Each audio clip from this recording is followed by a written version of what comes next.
So, 8:20 here, Big 550 KTRS. Let's talk a little TV. Carissa Pavlica is our new favorite managing editor of TVFanatic.com. Good morning, Carissa. Good morning, McGraw. How are you? I'm good. What do you got for us today? Today, I have 3 big premieres coming up this week featuring a lot of well-known ladies. First up, we have Doubt premiering Wednesday on CBS. Katherine Heigl is returning to TV, and she's bringing with her Elliot Gould, Dulé Hill, and Laverne Cox for a legal drama that is attempting to crack Shondaland's ABC hit status. They're even bringing 2 Grey's Anatomy writers to do it. The show is about good lawyers with colorful pasts trying to do what's right while leaning to the left, sometimes focusing more on their moral compasses than on that of their clients. And although it gets a little hokey at times within the first 3 episodes, I was highly disappointed that there wasn't a 4th episode available for me to view. And I figure that's probably a pretty good indication that it's watchable. So it's Doubt, and it debuts when this week? Wednesday on on the 15th. On CBS. Yeah, and it hasn't had a lot of promotion, so that one might slip under the radar for some people. Gotcha. All right. What else you got? Also, we have The Good Fight, which is another legal drama appearing on CBS, and this one is highly touted and been looking forward to since the demise of The Good Wife. This one comes with 3 characters from The Good Wife, including Diane Lockhart, 2 of the other characters, Chris Jumbo, and the cute little girl who, oh gosh, now his name just escaped me. The guy that everybody loved. Josh, whatever his name is. Josh Charles? No, Raymond? Raymond? No. Bob? Joe? Steve? Yes, Steve. It was Steve. Rupert?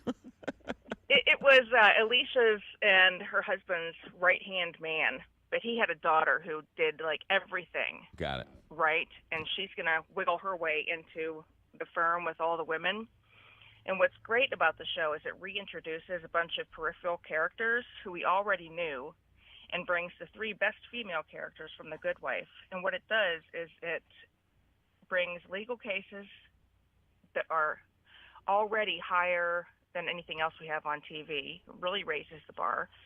It not only makes us interested in their personal lives straight off the bat, but it's from Michelle and Robert King, who we already know are incredible at their jobs. Is this a sequel to The Good Wife?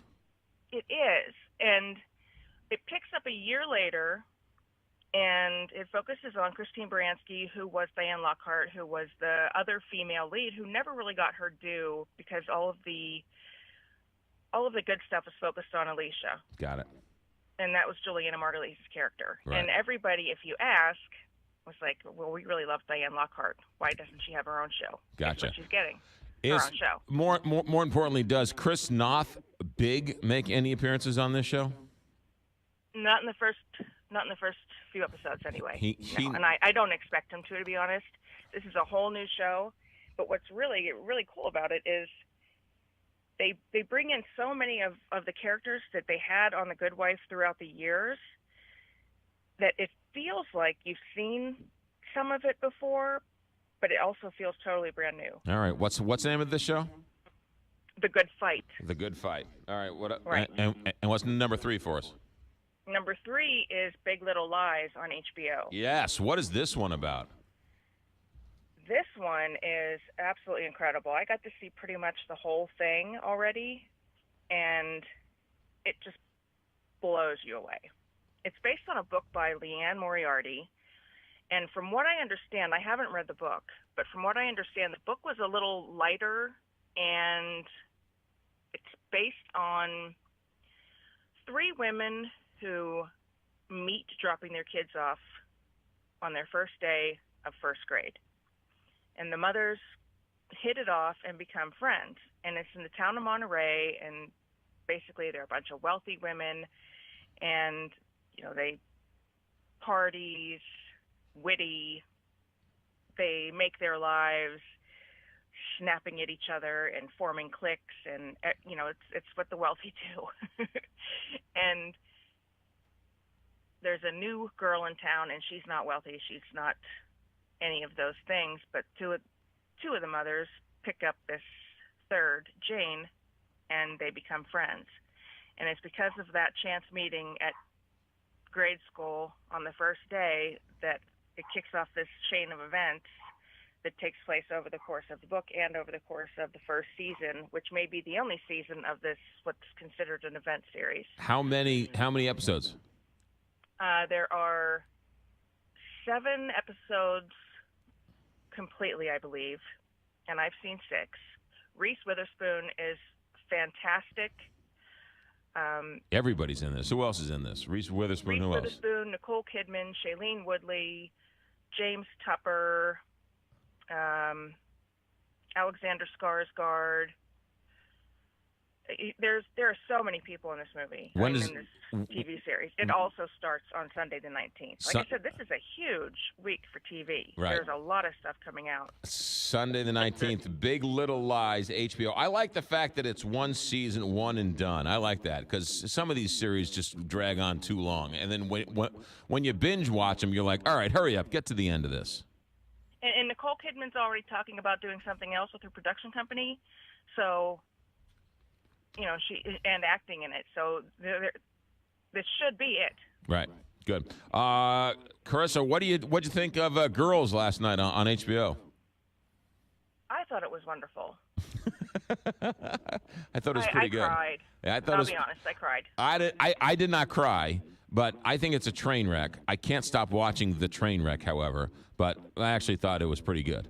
And I thought it was pretty good. It introduced some really classic moments, and I think we have an idea of what happened to Hannah while she was in Montauk. All I know is I don't want Marnie to get back with Dez. I want her to go with the coffee guy. I think Marnie is the train wreck. Marnie is, and I don't think Marnie deserves coffee guy. That's a good point. I would agree with that. All right. What's the best show we're not watching? The best show we're not watching this past week was Jane the Virgin. Jane the Virgin has continued to provide entertainment and surprise with incredible acting, and it really pulled off a fast one on its viewers this week, proving that it's just not letting go. And it's on the CW. Jane the Virgin. Is this the first season? No, it's not. It's on the 3rd season, and it's been renewed for a 4th. But Jane Rodriguez has already won an Emmy for her performance as Jane the Virgin. And no, Jane is no longer a virgin. All right. Is this like James at 15, James at 16, or is this totally different? Totally different. Jane had a little snafu in the doctor's office when she thought she was getting a test. Somebody inserted her with somebody's seed at the very beginning of the series. So all right. That went from her virginity to something completely different and took the series in a different direction. All right, so that's the CW, Jane the Virgin. Stream it or binge it in the middle of its 3rd season. Absolutely. Carissa Pavlica, managing editor of TVFanatic.com. Thanks for checking in. Have a good week. We'll talk to you next Monday. Thank you. 8:28.